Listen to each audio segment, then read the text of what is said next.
Hello साथीहरू, म चाहिँ दुध लिन लागेँ। बेलुका बेलुका चाहिँ गाईको दुध ल्याउँछौँ नि त। हाम्रोमा चाहिँ गाई छैन अनि परबाट किनेर ल्याउँछौँ। नानी चाहिँ पर नै भाइहरूसँग खेलिरहेको थियो अनि यहाँ हेर्नुहोस् न। अनि मेरो घर छेउको दिदीको घरमा कस्तो राम्रो राम्रो फुलहरू फुलिरहेछ। क्यालान्चुहरू हेर्नुहोस् न, पिटेनियाहरू कति राम्रो राम्रो फुलेको क्या। अनि यहाँ लालुपाते पनि हेर्नुहोस् है त। अनि त्यसपछि अनि फेरि पर गएँ, आन्टीले फुलहरू रोप्दै हुँदो रहेछ। अनि नानीहरू चाहिँ त्यहीँनिर खेलिरहेको रहेछ के हो हेर्नुहोस् न, 3जना भएर हो।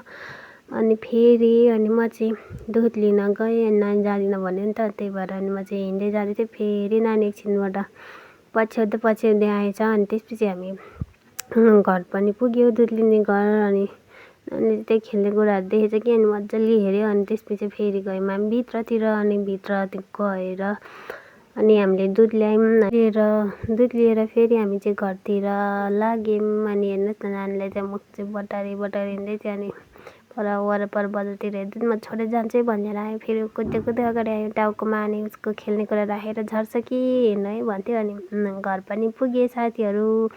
अहिले जताततै भोटको माहौल छ हो फेरि के भनेर। अनि आजलाई त यति साथीहरू, बाई।